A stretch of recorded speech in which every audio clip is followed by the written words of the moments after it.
Welcome back. I'm George Abernathy, the proud president of FreightWaves. Welcome back to our Carrier Summit, Day 2, continuing to have wonderful content and exciting conversations and all matters of carrier-related, interested dynamics. So right now, we're going to have the opportunity to spend the next few minutes with Dan Van Alstine. Dan's the president and COO of Ruan Transportation Management Systems. Dan, welcome. Well, hello, George, and thank you for having me. I'm really excited to be here. It's great to have you. I want to start off with just a little bit of background from you and also around Ruan. People like me think about Ruan primarily around dedicated, but there's a lot more going on at Ruan right now that I think is going to speak to this integrated supply chain that you and I are going to talk about. Tell us a little bit about Dan and a little bit about Ruan, if you would. You bet. I have been in the industry for almost 40 years. In fact, May of next year will be my 40th year in this exciting industry. I've been in a variety of roles in different companies. Spent a number of years with Schneider National in Green Bay, and I joined Ruan, in fact, 6 years ago this week. I'm really proud and excited to be a part of this great brand. Ruan started during the Great Depression in 1932, and last month celebrated our 88th anniversary. Very proud brand, a company that focuses on people, focuses on community, and importantly focuses on safety. We grew up as primarily an asset-based provider, first in leasing and now in dedicated. But to your point, we're expanded into a number of new services and capabilities that we're excited to bring to the marketplace. So let's talk a little bit about that, and with the framework around COVID, let's talk about how the dedicated, your managed transportation, warehousing, the value-added warehousing, within the COVID environment, how has the ability to provide an integrated solution really been capable of serving your customers and their supply chains more effectively? Yeah. You know, during this time, this unprecedented time, everyone has had to think differently. And so early on, in early February, we created a business continuity task force. And the focus was to certainly focus on people as well as making sure that we stayed very close to our customers. And so we focused on transparency, frequency, creativity, and flexibility. Our portfolio allowed us to sit with customers in a very open way, look at solutions to problems that many of us have never faced before. And so our ability to look at managed transportation as an alternative, or perhaps putting in dedicated capacity in a space that wasn't there before, I think customers have come to really appreciate what we're bringing to the table. And first, George, it really requires a mindset that we come to conversations and we face these problems with not looking at how we've solved them in the past, because frankly, history is not a great friend as we think about dealing with so much none of us have faced before. I really think that's so key and critical that we've never dealt with in my career, which overlaps yours in the time frame. We've never had this kind of challenge confronting us. And so having that transparency and that ingenuity that you've described is critically important. So how has Ruan been able to move so quickly and so nimbly to be able to bring those customers' needs to the forefront? You bet. I think our portfolio, almost 50% of our portfolio comes from consumables, food and beverage, medical supplies. The remaining half focus on manufacturing, metals, auto-related. And obviously the latter, we faced a great deal of uncertainty, plant shutdowns, et cetera. Grocery, which is a part of our food and beverage, frankly, it was off the charts. And so very quickly, we sat down with our customers and said, for those customers that were shut down, we'll create some economic relief for them, and we would redirect those resources, people and trucks and trailers, to those segments, those verticals that were very strong and robust. So we went through those early days of the pandemic really looking at things differently. We wanted to provide employment and income for our driver team members, wanted to create some economic relief for those customers affected, and importantly, those customers that were facing surge in volumes. We wanted to make sure we had solutions for them. And we really did, I think, giving ourselves some good marks on sitting down with the right folks, the right constituents, and making sure that everybody was on board and then quickly acting to implement those ideas. How did technology play that role for you to be able to shift towards those industries that you're servicing that needed to have the additional capacity versus those that were somewhat more significantly impacted? So how did technology play a role in that? A great enabler, George. First, it started with some really creative people. I'm really proud of our IT team. We gave them the task in very short order to create visibility across all of our service lines. And within about 2 days, some sleepless nights, I'm quite sure, our IT folks came up with what we call our Ruan Freight Exchange.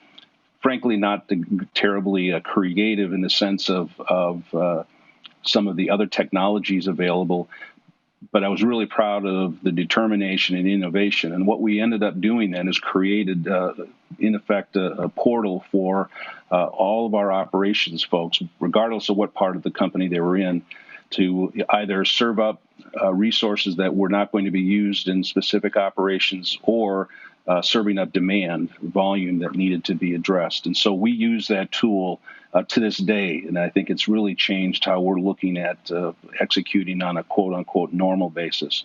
But that ability to very quickly pivot to showing all of our resources, all of our demand, and then being able to solve it, it really was a huge impact on our ability to serve customers, our ability to keep driver team members fully employed, and frankly generated some revenue for Ruan.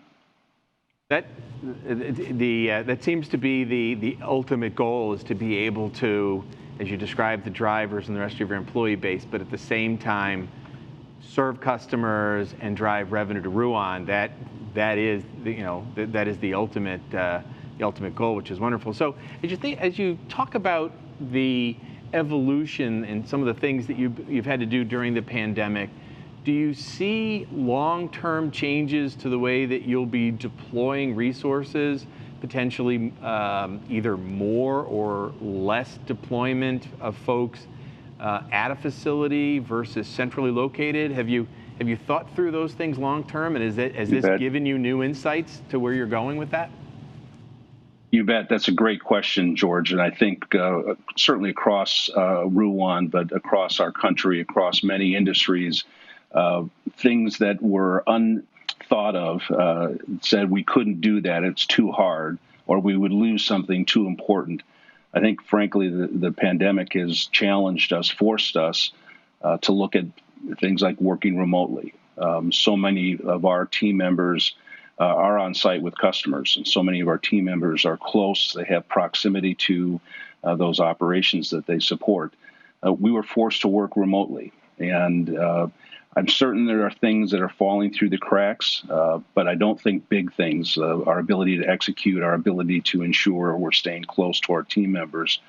I do think that across the country, I think folks are recognizing that we can work effectively in a different workspace than in a centralized office. I think maybe there's some good and bad to come with that. And I'm old school, I think, and I'll say this in a very complimentary way, George. I think you're old school. This idea of this is a people business, and the relationships and the connectivity that individuals have with each other is something that is just too important. We've got to find a way to work remotely, work in a socially distant fashion, but as well maintain those relationships, whether it's with team members or it's with customers. Those are important relationships, I think, that I certainly would not want to see us forfeit to get the efficiencies of working remotely. I think one other quick comment. I think another area is safety. I think as an industry, we certainly have focused on safety, and I think we've defined safety in two large buckets of accidents and injuries.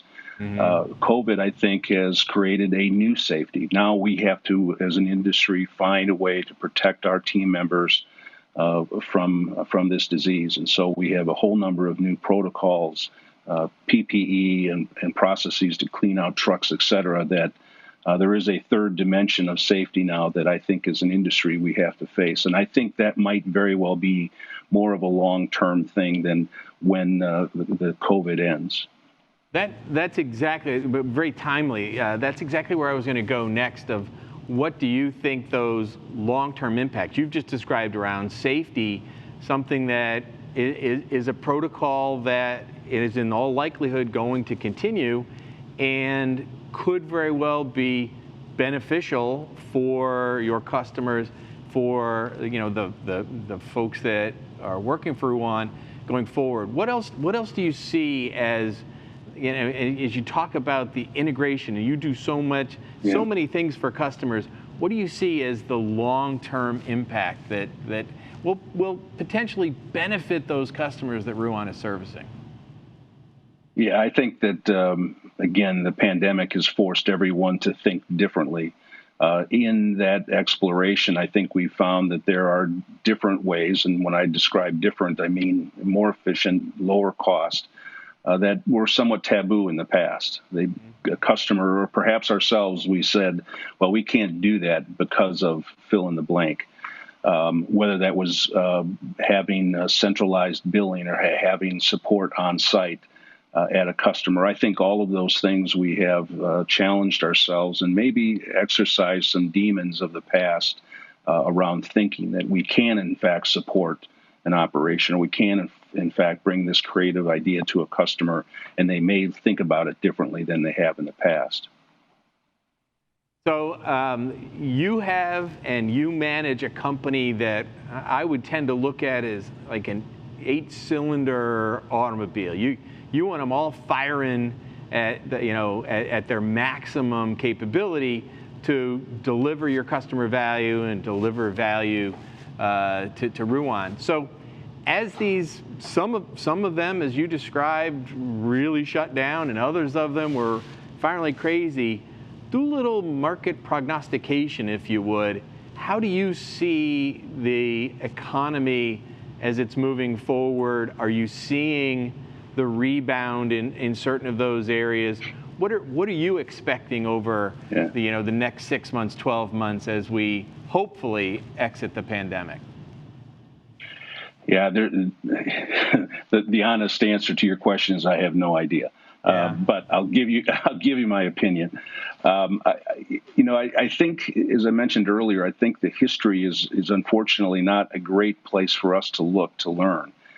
Indices that we would have been able to look at in a broad economic downturn and kind of said, all right, we can make these predictions based on these indices. I just don't believe that what we're faced with here today is as much an economic downturn as we're dealing with a health crisis. Mm-hmm. And I think maybe on a more micro level, the trucking economy, I think, is quite strong. If you look at the macro levels, you look at the unemployment rate, and if you were just to look at that, you would think we were in terrible, terrible shape.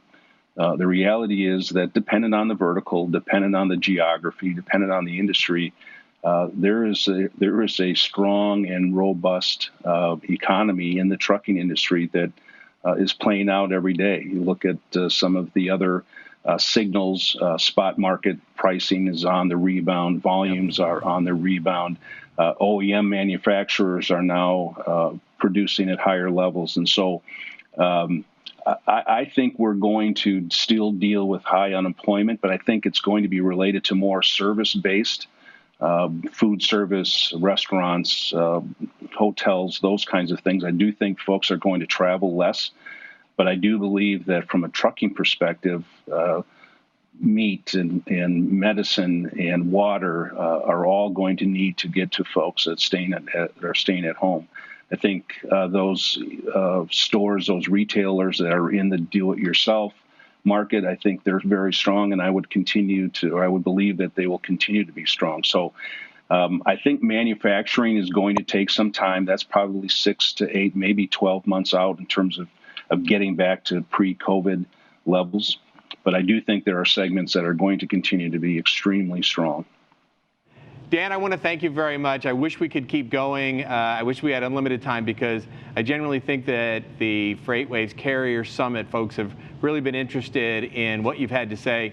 Thank you to Ruan. Thank you to you for all the services that you provided during the pandemic. And I look forward to our paths crossing in person sometime very soon. I very much look forward to it. And congratulations on a great summit. Thank you for letting me participate. Thanks, Dan. Be well.